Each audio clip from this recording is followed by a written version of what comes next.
Good afternoon, ladies and gentlemen. This is, of course, Mike with Nibiru News and Someone'sBones.com. Today, I have something very special, something that has been asked for. I have an audio, and at least here, a part of video interview with one of my key sources, one of my key Russian sources, former KGB agent Strelnikov Isaac Stepanovich. How are you doing today, Strelnikov? All right. It's okay, but I would prefer to call me, you know, it's all right. Strelnikov's fine. Strelnikov is good. Okay. I mean, if you want me to call you Agent Stepanovich or former Agent Stepanovich or Mr. Stepanovich, I'm comfortable with whatever form of address you prefer. Yes, I prefer Strelnikov, please. Okay. Are you comfortable with doing the video, or would you rather not do the video interview? I would rather not. I mean, no problem, but I prefer to talk. Okay, no problem. I'd be happy to shut the video. Not a problem. Let me go ahead and kill that camera, and we can do without that. Thank you. Okay, let me get rid of you here. Let me just, I'll just shrink it down so tiny that nobody could possibly see it. And I have no need to have myself up there either in that case, since everybody already has a pretty good idea what I look like by now. Anyway, it is a pleasure to have you on today, Mr. Stepanovich.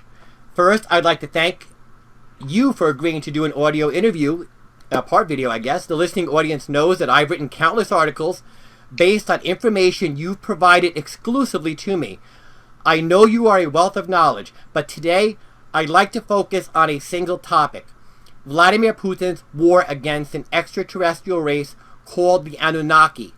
Before we get there, though, would you be willing to give us a little of your backstory, your education, work history, and your relationship to Vladimir Putin? Yes, Mike, but please, I don't like all this Mr. This and Mr. That. Just call me Strelnikov. In Russia, we very much informal, we sit around, drink vodka, sing songs, and tell jokes. I listened to your other interviews with two scientists who are, how you say, anal retentive, right? Demanding you to address them as doctor. Yeah. Just Nico, and I would like it to be like that in the future. Okay, not a problem. Like I said, I will be happy to call you any name you find acceptable. Right. And no problem. We like to keep things informal here on Someone's Bones and Nibiru News. So, go ahead. Tell us a little bit about yourself. All right. Let me think where to start. After high school, I conscripted to Russian military. My VUS, this is sort of Russian equivalent to United States Army, MOS. I was like an intelligence scout. I became very fascinated with gathering information and espionage. When I leave Army, I go to KGB, but they turn me down. I see. Turned you down? Yes, they did. They said I had good military service, but they were recruiting only two types of people: those with college degree and a few for suicide missions. Agent told me if they recruit me, then I would be sent to a mission and probably not come home. So I went to college. Probably a wise choice given the opportunities you had at the time. What did you study in school? I graduated from St. Petersburg State University with master's degree in political science, focusing on strategic arms and control studies. When I graduated, I got back to KGB and say, here's my military record, here's my diploma, give me a job. So they checked me out and they said, okay, maybe. I passed all assessment tests and training regiment and was introduced into KGB. And then I worked as junior analyst in Moscow. I hoped for excitement, but job was very, very boring desk job. Tedious, About 1 year later, I catch a lucky break. I personally exposed an MI6 and a Mossad agent. who had infiltrated into the Ministry of Defense. So they sent me to London as an assistant to the military attaché. Very, very nice ladies in London. You know? Sure. And after that, the people up chain of command take notice of my achievement and promoted me to KGB, this Special Investigation Division. And this is where I began to learn the things really going on in this world, like Nibiru and Anunnaki, you know. Before we go there, it's my understanding that you were terminated from the KGB and did not leave of your own free will. Would you care to elaborate on that? It was a termination. It was not really a termination. No one ever really leaves the KGB. I was relieved of duty because I had learned so much that I was more, useful outside than inside of agency. The way I see it, President Putin wanted me to expose the truths to the world. As an active KGB agent, I could never do that. But officially, free of the agency's grasp, I could disclose sensitive information. It should be obvious that President Putin is protecting me. It would certainly seem so. So just to clarify, President Putin, you believe, is using you as an instrument of disclosure. Why would he not just do it himself? Mike, he cannot present certain issues because he has many enemies. Some topics are too controversial. The fifth column in government and outside world would say that he's like on a wild goose chase in the near abroad, or Syria. In Syria, they would say that we are in Syria not to eliminate the terrorist threat, but to pursue some imaginary enemies from space. No?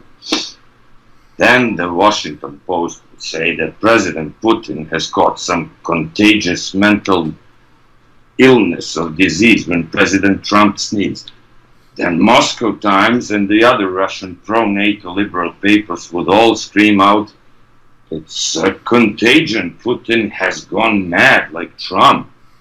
The fifth column, could you give us a little more information?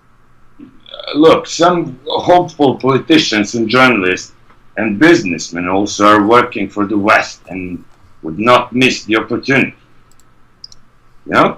President popularity is great, but his enemies are just waiting for their chance to get him. I'm not the only one. President Putin is using others like me. He wants to disclose information he cannot. Information like what your government calls the Anunnaki threat? Among other things, yes. Let's focus there for a second. To start, can you tell us when your government learned of this race and give us a little background on how Putin determined that they were, shall we say, not very friendly? Sometimes in late 2012, and I cannot remember the exact date, we began receiving intelligence reports of extraterrestrials in conflict areas like Syria, Afghanistan, Georgia, Ukraine. Many reports surface of extraordinarily tall humanoids, 3 to 5 meters. I'm sure you've heard of the Kandahar giant. That's just one of many. What we learn is that this race of evil ETs will seek out hotspots, places of conflict where they can camouflage themselves within the carnage of war. So they appear at battle sites and take corpses of dead and sometimes abduct the living. These stories go unreported because it is easy to explain as battle-induced acute stress and hallucinations. How convenient. If these events, however, have happened beyond Russia's sovereign borders in Syria and other nations, why does Putin care? Because unlike Western leaders, President Putin recognizes this vermin are a great threat to humanity. If we do not fight them in Syria, we will have to fight them in Stalingrad. Stalingrad? I thought Stalin was not to be mentioned in the new Russia under President Putin. I was in Paris and they have Stalingrad metro station. So you Westerners think that you can have Stalingrad and us Russians cannot have Stalingrad. That's nonsense. Okay, well, thank you for clarifying that. And I would never presume to demand political correctness from Russians when I hate it here in America. Anyway, these Anunnaki, what is their disposition? How strong are they? Unfortunately, it is hard to track exactly how many Anunnaki are currently in this area. In the kill one, many more seem to appear. Okay, now that we're getting into your nation's efforts to eradicate the Anunnaki, can you tell us how exactly Putin plans to defeat a technologically and potentially numerically superior foe? Some things I can say, some I cannot. Yeah. Early on, we discovered that Anunnaki were resilient to small arms fire, like Kalashnikov bullets. Yeah. Usually did not work on them. President Putin, he gave a secret executive order to organize nationwide effort to defeat this monster. Military base in Ural. You know Ural Mountains? Right. It was repurposed as a top secret ET, like extraterrestrial research center, to train Russian special services and to develop technology capable of reducing these Anunnaki. I see. I presume you're referring to the Moskoya facility, and I'd like to return to that in a minute. Can you tell me about Russia's earliest skirmishes with the Anunnaki and the outcome of those engagements? At first, outcome was bad, very bad. We did not know their defense technologies. We received report. We sent Spetsnaz to chase them through vast networks of caves in Syria. We lost many combats there. Our bullets often bounce out of them, you know. And they slaughter our soldiers like pigs in mud. They have plasma-based weapons and also use energy spears to skewer our fighting brothers. We lost maybe 200 men before finding a place in their armor where we can shoot them. A tragic loss of Russia's fighting men. How did your nation discover a weakness in the Anunnaki? Yeah, that's during an engagement. One Anunnaki mistakenly wounded another, and our Russian survivors of this battle captured the wounded beast and took it to Medjugorje. Our top scientists tried to interrogate it, but no luck. We could not understand their language. They speak in chirps and shirts. So if it could understand us, it never let us know. Since interrogation not possible, we do next best things, science. So we exposed the Anunnaki to extreme heat, extreme cold, acid, even Novichok poison. Nothing worked. Finally, after many months, we discovered two weaknesses. Acoustic weapons of certain frequencies cause Anunnaki much pain and make them fall to the ground. Also, they can be killed by energy-based weapon like a laser, a 10 kilowatt laser, powerful enough to vapor a single Anunnaki. And this happened. That test subject died. Unfortunately, these weapons right now are large and must be vehicle-mounted. We are training troops with handheld versions, but right now these are only strong enough to stun the smaller Anunnaki, but certainly not all. Fascinating. Do you know how many encounters have Russian special services had with the Anunnaki? Yes. 7 that I'm aware of. This does not count the recent bombings of Anunnaki enclaves in Syria. You say bombings. Bombs, in my mind, are considered conventional weapons. Yes. Special ordnance developed by Ministry of Defense. I do know technical schematics, but in addition to explosion, like the weapons release energy pulse on detonation that damages Anunnaki brains. Well, if that being said, and if that's true, then Putin should have no problem wiping all the existing Anunnaki off the face of the planet. If only it was so easy. Anunnaki have a unique form of transportation. They use portals which only they can see. They teleport instantaneously from one location to another. If they see the attack coming, they can strike back, and this has happened, or they can vanish through a portal and reappear somewhere else, maybe thousands of miles away. We speculate that the portals are fixed locations instead installed by the Anunnaki in previous years, and we have no idea how many of these portals are on the planet. It could be millions for all we know, maybe even back to their homeworld. And based on what you know, where is that? Russian intelligence believes the Anunnaki are natives of the 5th and 7th planet of Nibiru system. How did Putin or whomever with the Ministry of Defense come by that information? Because they told us so. Some clarification is needed here, Strelnikov. Earlier, a few minutes ago, you said communication with the Anunnaki was impossible. That being so, how was this information delivered? Yes, in that statement, I referred only to the captured one, the captured Anunnaki, who would not or could not communicate. But like I said, we had many engagements with these evil creatures. Some times ago, after we killed nearly 200 of them in a fight, an Anunnaki emissary reached out to President Putin and offered him an ultimatum. This time he spoke perfect Russian. Where did this contact happen? It materialized near Ministry of Defense headquarters and demanded to speak with Putin. Very tall, 4 meters, translucent skin, phasing in and out of existence. Mike, I'm out of time for this today, for this talk.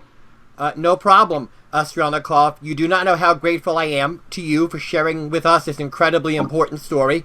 I hope that you will agree to chat with me again, as there's certainly a lot more information about the Anunnaki to cover, and yes. I would like to conclude with that topic before we dive into other topics.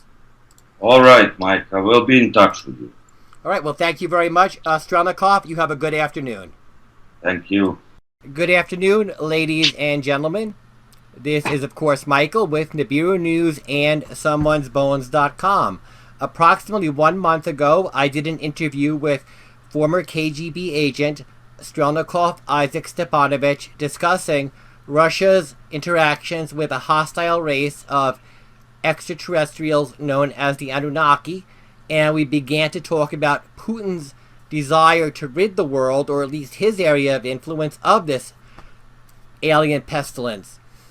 I said I would have a second, it goes nasty upstairs, a second interview, and today I am fortunate enough to have Strelnikov Isaac Stepanovich back with us, and I know we'll have a good conversation. Hello, Strelnikov. It's a pleasure to speak with you again. My pleasure, Mike. I am happy to have the opportunity to share information with your listening audience. Thank you very much, and they appreciate you too, Strelnikov. Before we get started, I just want to do a brief recap of our last conversation. If anyone out there did not listen to the first interview I did with Strelnikov, I'm going to put the link in the description box below. Strelnikov, when we last spoke, you provided some truly shocking information on the Anunnaki. You said Russia has known of them for many years, that Russian forces have had skirmishes with them, and after some time, Russia did develop weapons that could either kill or wound Anunnaki. At the closing of our last conversation, you said an Anunnaki emissary approached President Putin with an ultimatum. I'd like to start right at that point. Do you remember what was the ultimatum? Yes, Mike. Like I said, this villainous race has ability to instantaneously transport from one location to another via a nexus of portals that only they can see. Anunnaki appeared near the MOD and demanded to speak with President Putin. I am foggy on some details, but what I know is this. Arrangements were made between Putin and Anunnaki to meet at Putin's mansion on the Black Sea coast near the village of Paraskovivka. At this meeting, the Anunnaki delivered the ultimatum. Leave us alone, we'll leave you alone, or else perish with the rest of the world. Wow. So what you're essentially saying is that the Anunnaki offered Putin peace in exchange for, shall we say, agreeing to participate in a non-intervention agreement?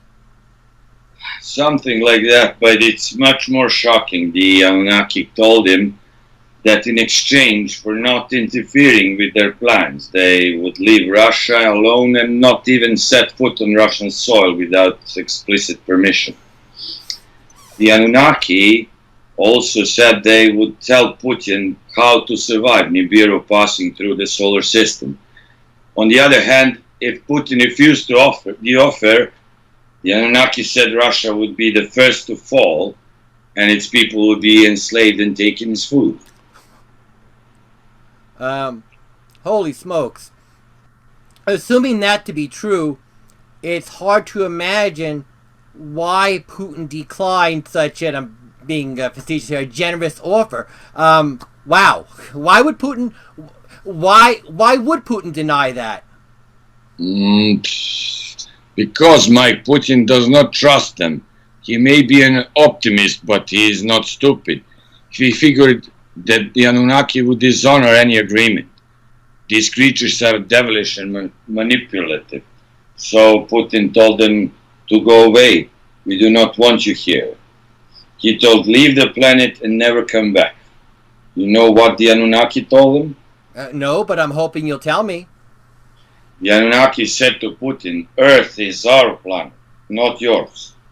We are the ones who seeded the Earth with strands of life. He said that they grew all life on Earth. As in a giant petri dish. Humans, the Anunnaki said, belong to them, just as your mother's chicken belonged to her. Wow. So every 3,600 years, give or take, they return to harvest. Harvest what? Us. We are little more than food and slave labor for them. Oh. Theological repercussions aside, that is a frightening thought to comprehend. How did the Anunnaki respond to Putin's answer? The Anunnaki said, you've been warned, and left. And yet, no massive Anunnaki force has invaded Russia. At least not yet. One thing I really don't understand. If the Anunnaki have the ability to instantly travel anywhere they want using these portals, I mean, why haven't they just sent a brigade of soldiers into Moscow? If the Anunnaki who wanted to speak to Putin showed up at the MOD, obviously they must have these portals in Russia already. For every answer we know, there are two we do not. It is possible the gates can accommodate only a certain number of Anunnaki before needing a recharge. We just don't have all the answers, but keep in mind that Anunnaki do not just attack military, they work behind the scenes. Evil machinations with human beings corrupted by Anunnaki's sinister agendas. If they can infiltrate government positions and influence law, they need not show up with guns blazing. Huh. Fascinating. Does Putin believe right now, does he think that the Anunnaki have infiltrated the Russian government? No. But he believes other nations have been compromised. What nations, for instance? For instance, yours. Putin believes the Anunnaki have infiltrated the White House? Not sure about now, but under Obama administration, many Anunnaki roamed the White House corridors. I really don't have more information on that. Well, interestingly enough, you're not the first person to make such a suggestion. I haven't heard about the Anunnaki infiltrating the White House, or others that talked about another race called the Reptilians, but we're not going to go there right now. Let's step in a different direction. According to you, Russian forces have clashed at least 6 times with the Anunnaki, resulting in many deaths on both sides. Where is the photographic or video evidence of the engagements? People like me and others who report on this topic, we take huge hits to our credibility because we don't have that hard evidence. I'm sure it must exist in an era where Big Brother watches everything, where soldiers have body cameras.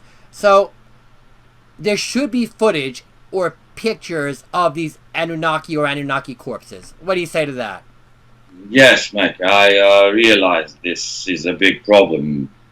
Any footage is classified at the moment at most secret level. Even I have not seen it. Does it exist? Probably yes. Keep in mind that lack of thereof also affects my credibility. Yeah, I can see that. I spare what I can. As to corpses of Anunnaki, there are none. The Anunnaki biology is most strange. Their insides contain a corrosive bile that at the time of death literally dissolves both endo and exoskeleton. Only skulls have been known to survive this process, and photographs of Anunnaki head bones on the internet. All right. And I have seen photos on the internet that, of elongated skulls that many say are Anunnaki. But digressing, I've known you for many years, and I absolutely believe that you're given the best possible information to which you've been exposed. However, as a journalist, I have to question everything. You've mentioned Anunnaki use plasma-based weapons and energy spears, and that their bodies liquefy at time of death. Now, these are conventions of 2 popular American science fiction franchises, specifically the Predator and Alien series, respectively. It seems a bit convenient that the Anunnaki lore mimics these fictional inventions. What do you think? Michael, the margin or level of separation between fiction and reality is very narrow. I have never seen these movies. I've heard about them, but I've never seen them. I do not like movies. But the technologies used by the Anunnaki are real and are deadly. Ministry of Defense worked tirelessly to understand their technology and find a way to counter it. Thank you. You previously said, to your knowledge, other nations do not take the Anunnaki threat as seriously as does Putin, or if at all. Now, it has been suggested to me that Trump and Putin are in a secret alliance to defeat them, and that all the current rabid anti-Russian sentiment going on right now is a dog and pony show to distract people from that, from Trump and Putin actually working together. What do you say about that? Look, Michael, I wish this to be true. I wish your American president would take this threat and as seriously as does President Putin. I have seen no evidence showing cooperation between them. All right. If they're working together, Michael, then the rouse is so elaborate that even President Putin doesn't know he's working with Trump to fight Anunnakis. Okay, so you're saying it's not true? That's what I said. Yeah. Do you think Putin stands a chance of winning this war on his own?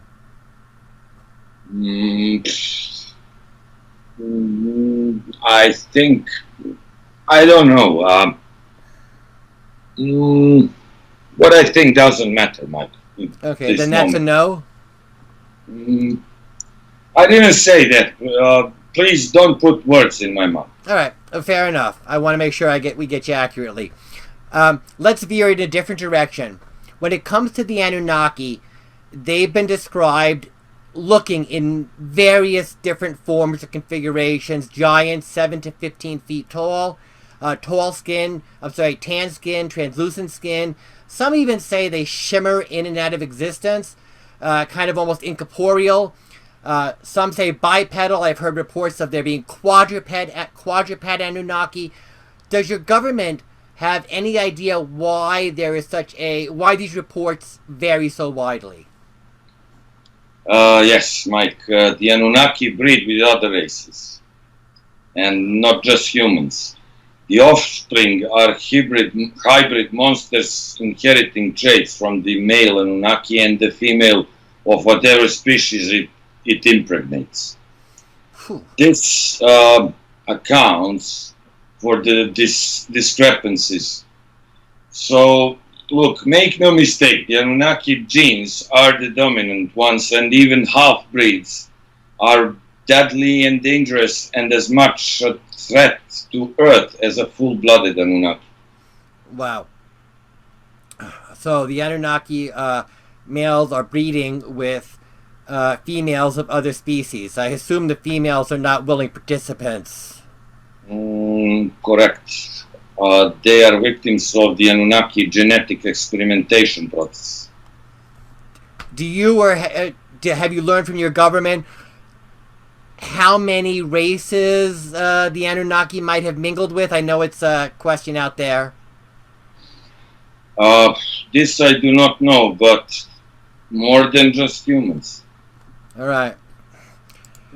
Look, I have to go now, Mike. I have emergency. We'll talk again. All right. Well, Strelnikov, I very much appreciate your time that you take to come on and provide this information to myself and to the audience out there. Do me a favor, please. Shoot me an email when you have time to talk again. I do want to continue to close out our conversations on the Anunnaki and then dive into some other topics that I know you can help shed light on. Thanks very much, Strelnikov. You're welcome. All right. Thank you. Thanks a lot.